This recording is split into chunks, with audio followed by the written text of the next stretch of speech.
Yeah, just my take on things. My answer to number two. Guide discovery. Identifying, challenging your beliefs. Reframing your mind. Welcome back, everyone. Here we are, another episode of Peplau's Ghost. Thank you so much for joining and listening. I think we're actually up to number 16 episodes, so we've been rocking and rolling. This is good. Hopefully it's just a beginning as well, but I am joined with my esteemed colleagues, Dr. Sean Convoy from Duke, Dr. Kate Melino from University of California, San Francisco, and Dr. Melissa Chapman up in Minnesota. I'm really thrilled to have our guest here. I can't say enough thank you to him for giving us the foundation for this podcast, the intro music and outro music that you've all listened to as you've listened to Peplau's Ghost. Yeah, it's here, and this is the person who created that. This is the brilliant mind that it came from, and so really excited to welcome Marcelli, Pascal, Rodriguez to our podcast here. Marcelli is a PMHNP, but he also does so many great things. He's out of Virginia Beach, and really excited to have him talk about his own business, Transformations, which is an aesthetic and wellness spa. And so let's kind of get right into it and just kind of get talking to Marcelli. So Marcelli, my first question out of the gate, what got you interested in doing psychotherapy, and maybe kind of expand it, just kind of non-pharmacological type of stuff for people with mental health problems? Yeah. Hey, everyone. I'm so happy to be here. Thanks for having me. But as far as like getting into like psychotherapy, I kind of chose the mental health field. I would probably say medical field at 4 years old. I had a sick grandmother. I said I would, take care of her as time went on. She passed prior to, of course, me finishing school.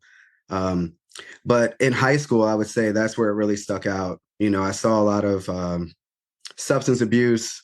I saw a lot of like just issues with self-worth, self-esteem. It was just a lot going on in high school that I can remember. And I was like, maybe I could help people out just by finding what the root of the problem is, kind of from there. Then I went to school. I kept going to school. And then I met Dr. Convoy, who really lit a fire under me to keep going when it came to psychiatry. So what kind of propellant did he use to light that fire? I mean, I'm sorry, going with that metaphor a little bit, maybe. All right. So what was it that he did that, because obviously the fire was probably there, right? He just kind of stoked it a little bit. He just kind of stoked a little bit. Yeah. So I think, one of the things that I find in psychiatry is a lot of what we go through is stemmed in trauma. Whether it's like perceived or something that you actually experienced. So, coming from a background that, I've had some trauma like we all have. And Dr. Convoy kind of, what's the word? He kind of validated things without even knowing that's what he was doing. Right. So it's one of the things like for me, I grew up kind of like a perfectionist because I was raised to be such.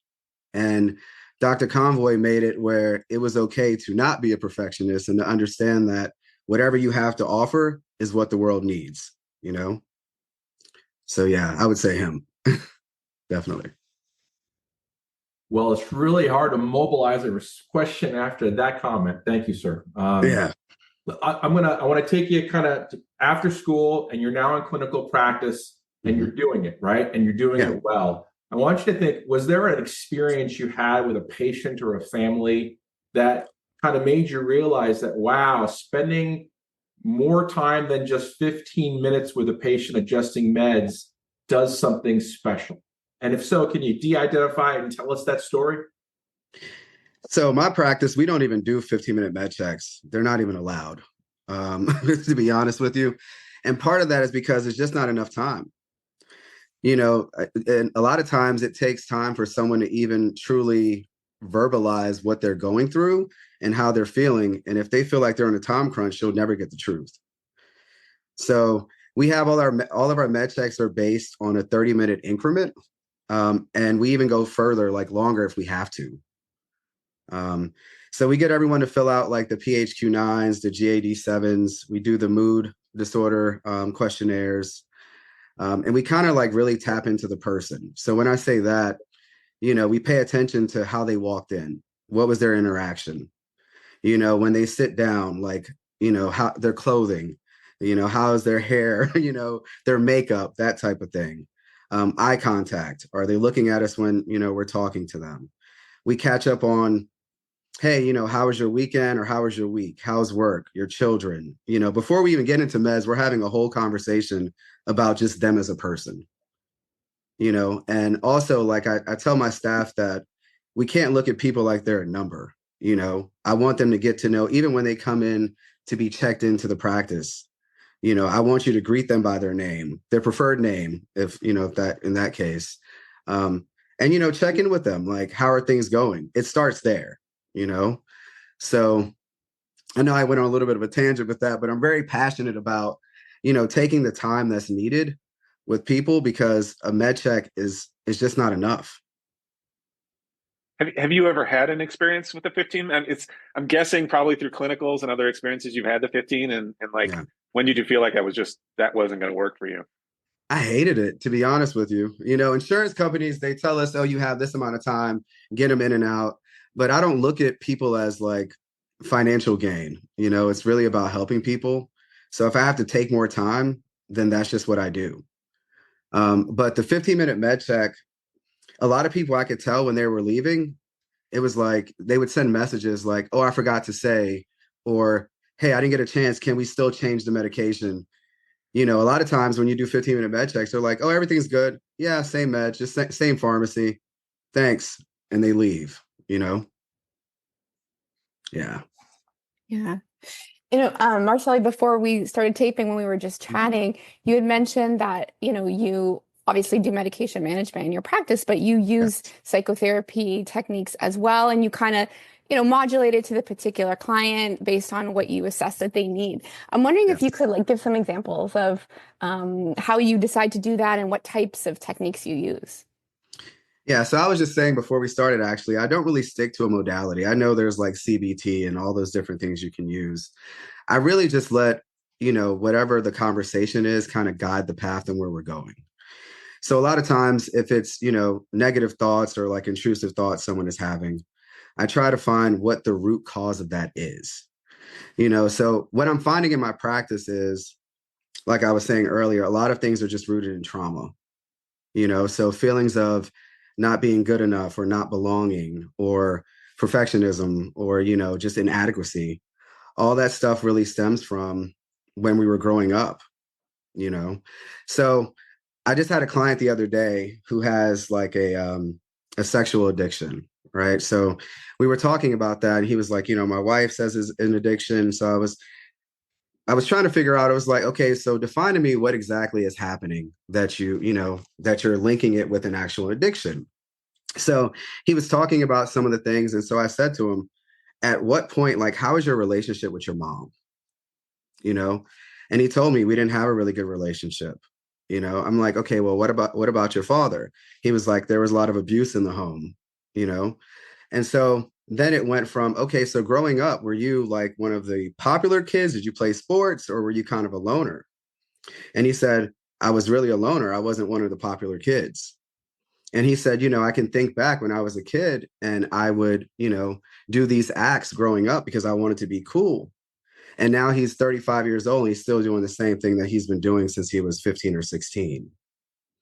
And so he said to me, he said, I never thought about like any of this stuff, or how it could be linked to, what's happening in my relationship, especially the relationship with my mom, the history of what I was doing prior. And he was like, I really need to go to therapy. And I was like, you do, So it's one of those things where I referred him to someone that can really like better assist in that arena. But I spent a lot of time like just talking to people, trying to figure out what's going on with them before I, send them to someone who's more specialized to help. I love that example. It's just such a good example of how, using these sort of engagement strategies is really just holding up a mirror to patients, right? Like you stay curious and you present the opportunity for them to reflect and figure things out. That's great. Yeah, definitely. Because it really is just about guiding, the individual through whatever they're going through. and there's no judgment, you know? So I always tell people, like, regardless to whatever you experienced, I want to know, because that's the only way I can really help. Yeah. So I'd love to hear your thoughts on nursing being a leader in performing psychotherapy. What are the aspects to consider there? So I think nursing, I think there's nothing better than a nurse, to be honest with you.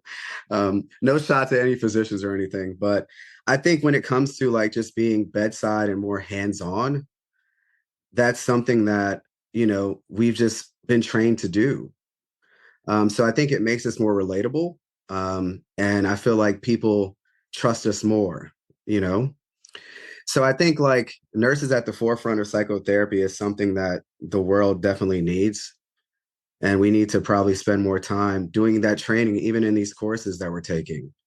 You know, I wish VCU had more of a psychotherapy perspective when I was going. I mean, Dr. Convoy definitely played a part in that, but maybe even like a course where that's all we learn, you know?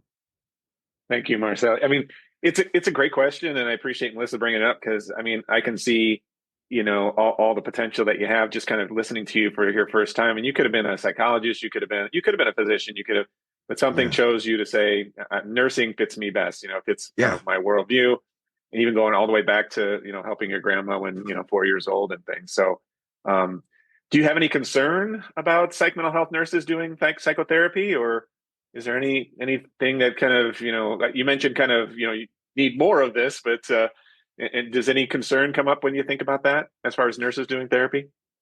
I don't think so. I think it would be a great thing, you know, to be honest with you. I mean, I don't take away from any other specialty. So, you know, like LCSWs, LPCs, I mean, everyone plays an active role in helping the clients, you know. So I think it's really good if we look at it from a community perspective, where we all kind of come in and the common goal is what? To help people, you know. So if it's something where like I could extend that service and actually bill for it, you know, I wouldn't mind doing that because I'm doing it anyway and I'm not billing for it essentially, you know. But then there's people that can, if they specialize in something, then it's like, okay, well, you may specialize in eating disorders, so I'm going to send this person to you. But just the overview or overall look of it, I think it would be good if we could offer it. Yeah, that's great. I think I share always what a mentor of mine, Dr. Howard Butcher, kind of showed me is like the nurse. You think of everybody that, and again, this is very Midwest, so forgive the kind of thing, but a potluck. When people bring things to potluck, they bring their trays, and nursing Yeah. brings a tray. And Yeah. you mentioned LCPCs bring a tray, physicians bring a tray. We all kind of bring a tray. We're all kind of in that same meal, but we all kind of bring something special. So thanks. I appreciate your perspective on that. Yeah, definitely. Definitely. Marcel, I'm going to go off script a little bit, and I'm going to ask you a slightly different question. Okay. You are building a pretty significant footprint in the Hampton Roads area of Virginia. Yeah. I'm interested, as you're kind of looking on the horizon, are there particular subpopulations you're super interested in serving, and why? So I always root for the underdog. So whatever, you know, whoever that is. But right now we're in Virginia Beach and we're also in Richmond. So we have about 15 providers, and at the end of this month we'll probably be up to 18. And then we're going to expand hopefully to Newport News and Chesapeake within the next like 6 months. But my practice, I just look for diversity. Like everyone's inclusive as far as like invited to come, you know. So we see a lot of the LGBT QIA plus population. We see a lot of military, you know, active duty and vets. We see, I mean, children. I love to see children. So ages 4 and up, we don't typically start medication that early, but we do still see those clients. So, you know, I really don't have like a subset of people. I just want everyone to come, you know? Thank you. Yeah. I love that. And, you know, I to piggyback on that a little bit, you're talking to a room full of educators here.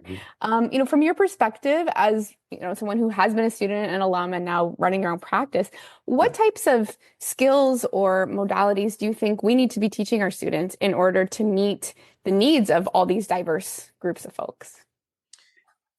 So a lot of it is what I find, especially with like the LGBT population, is there's no safe space for those individuals.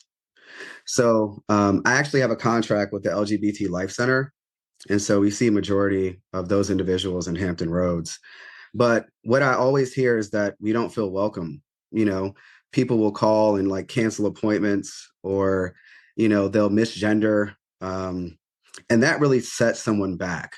If you don't use the right like gender terms or pronouns, or even the like names. So that's very important. I think that would be good to incorporate in training. Also, just meeting people with compassion. I always tell people, like, it's not about the diagnosis for me. It never is. We have to document it, yes. But what we're treating is what you're experiencing. So people get caught up in labels. And I find a lot of clinicians will say, oh, you're bipolar 2. And a client will come to me like, what does bipolar 2 mean? I'm only one person. They don't understand. So it's like we sit down and we go through these things, and it's like, oh, well, that's what it means. And I'm like, don't worry about the label. Worry about how you're feeling in the moment. So I think that's the biggest thing. Knowing things like, oh, CBT, DBT, ACT therapy, play therapy, all that stuff is great. But really just meeting individuals where they are and just having some compassion. Yeah. What do you see as barriers to more PNHMPs using psychotherapy in practice? Well, one of the barriers I can see is some kickback from, therapists saying, you're not therapists, so stop doing it. But as far as like the time constraints would probably be the biggest thing. Because I know for therapy, individuals are seen for like 60 minutes. But how do you incorporate therapy and med management in the same visit and still allot for the amount of time that the individual needs? So that would be the only thing that would probably be more difficult to manage. Yeah, can I ask kind of further? Because I don't know if I've asked, and maybe Sean, Kate, Melissa, please feel free to jump in. But this is one of the things that I sometimes talk to my colleagues who are just, doing therapy. This idea between, a 30-minute appointment, which I think, Marcelli, if I heard you right, that's kind of primarily what you've got scheduled. You see them as much time as you need, but that's kind of what's on your kind of calendar. Mm-hmm. Do you see any difference between, doing a 30 versus a 60 minutes, appointment? Obviously, there are different billing codes here, but I guess I've always thought that there is utility definitely in a 30-minute therapy appointment. But sometimes I get some pushback on that. I'd love your thoughts on that, maybe. And anyone else? Yeah. So for some clients, 30 minutes, I think is beneficial because they're used to like 15-minute check-ins, right? But there are some clients that are slower to feel comfortable or like kind of warm up, that 60 minutes gives them enough time to deal with the anxiety of having to discuss what they have going on, kind of get comfortable. What I see is like at the 20-minute mark, that's where people kind of like sit back and relax some. So if you only go for the 30 minutes, then like you have 10 minutes of like real engagement where I'm comfortable. Whereas the full 60, I think, would be more beneficial. Yeah, it's kind of cool. I want to build off of that. I think, Jen, your question is really cool because it made me think about, okay, what is my thinking about how I coordinate this? And for me, I think early on in the therapeutic relationship, more time is needed to kind of galvanize the therapeutic relationship. But when you get into this point in time as a team between a patient and provider, you start to fire really effectively together. You can probably shrink it down. And unless we're dealing with somebody with serious mental illness, the goal is for our patients to fire us for the best of reasons because they don't need us anymore, right? So maybe that decrease in frequency, but also duration of encounters is kind of the building process to disengagement. Yeah, I agree with that too. Yeah, I'll just share too, again, since you asked, I've that made me reflect as well. I'm currently practicing on a house calls team. I'm seeing mostly geriatric patients who are nearing the end of life. And although I do have 60-minute appointments booked, mostly I do 30 because folks get very tired. And so I think that can also be a huge burden of engagement, right? So Yeah. tailoring that to the patient population can be really important too. Yeah, that's a great point. Well, this has been great. Sorry, go, Sean. So, Marcelli, I'm thinking about like some possible registered nurses who are in your geographic area who are like, I want to do what he's doing. So, can you give them, so hopefully listening right now, some anticipatory guidance about what they need to do to be able to be successful when we transition from being a registered nurse to an advanced practice nurse in psychiatry? Yeah, first thing I would say is learn everything you can. Right. So always be a student. A lot of times when you're already like and you have your like degree in registered nursing, it's just like, oh, I know how to do that. But yeah, you have to really listen and learn. Right. The second thing I would say is make sure you write everything down. So like I know when I was in school, I had a preceptor, yes, but I still made a spreadsheet of all the medication, the mechanism of action, the ages that you can use it. And I used that as a guide so I could learn everything, not just from what I was being told, but also how it was in like stalls or how it was written. So that also, it's understandable that you have to work to make money, but you also have to make sure that you take the time to study. So, kind of having some of that time out to make sure that you can do that. And also kind of working in an environment that wherever like you're trying to enter into. So if it's psych, find somewhere that you can learn more about psych. So if you can work on a psych unit, that can be beneficial. Outside of that, just being open to like, critique and criticism. I have a lot of students that come in and they're just like, they sit there and I'm like, are you sure you want to learn? Like, this is really what you want to do? Because you're not as engaged as, I would think that you would be. I was very engaged when I was a student. So that's another thing, just if you love it, then it's going to work for you.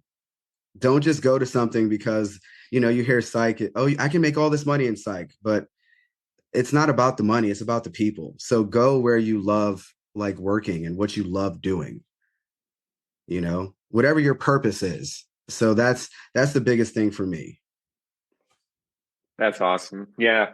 Again, I just love doing these podcasts. I hope people listening kind of find a reason, but it seems like every episode I get a little bit of little tingly, and it's a good feeling. And here we're recording on a Friday afternoon. That's the best time to have these feelings to launch us into the weekend. So I got one more question, Marcelli, if you wouldn't mind kind of sharing your story a little bit about the song that you developed and made and thankfully didn't license, so we didn't have to pay you any money to use it. That might have been a mistake on your end. Sorry, but it's all good. But how did you develop that? It's one of those things that I hated, like writing discussion boards. Sorry, Dr. Convoy. So I was like, you know what? I'm just gonna rap them all. Music kind of was like my first love. So that was how I expressed myself, and that's how I kind of dealt with what life was handing me. And I think music is universal. So like everyone can relate to it no matter what walk of life you come from. So that was the biggest thing. But when I sat down and wrote the song, it was kind of like, what have you experienced? What have you seen? So I put it in there, like we have these beliefs that are embedded in us, whether it's from like how we were raised or what society tells us who we should be or how we should act.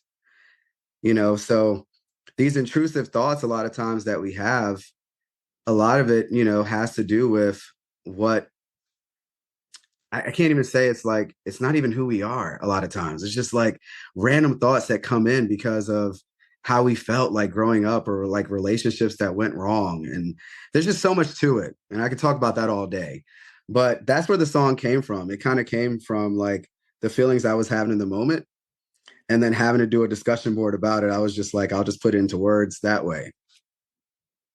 Yeah, it reminds me of like a painter. They can't use words; they have to put it into. You have to draw it on a canvas or something. It sounds like for you, it's just it has to come out in song. It has to come out in a lyrical beat. So Yeah. And it's still awesome. that way. It's still that way now. Yeah. Even with my clients, you know, we do like poetry. They, you know, like my younger clients, they'll write music.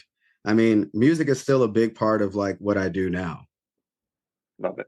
And I'll add that, you know, while Marcelli is undervalued his formal therapy skills, if you listen to the song, he talks about guided discovery, cognitive distortions. So there's a cognitive therapist wheeling out of his body whether he realizes it or not.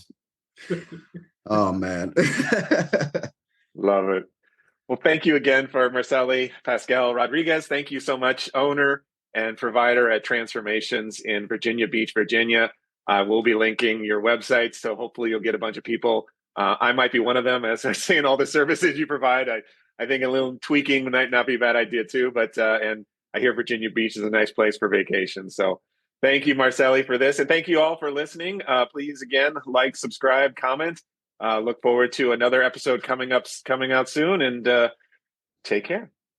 All right. Thank you. I appreciate you all. After Dark with Peplau's Ghost. I think it went well. I don't know. How'd it go, Crystal? Sounds good to me. No, that's good. Really Thank you again. Yeah, thank you. I appreciate you all. And I think Dr. Convoy, where'd he go? I can't see him. I'm like, he's still there. Okay, cool. So I was going to say, please get with us about the hypnotherapy breath work. I actually just went to a retreat and did that. I've done some sessions with some clients already. And I'm going to be honest with you. I didn't think that breathing was going to be so effective. Cool. Well, I'm in contact with her, so I will circle the loop on that with you. I promise. Okay, cool. Thank you. Too much salt like this, too much seasoning. They feel well, thanks, everybody.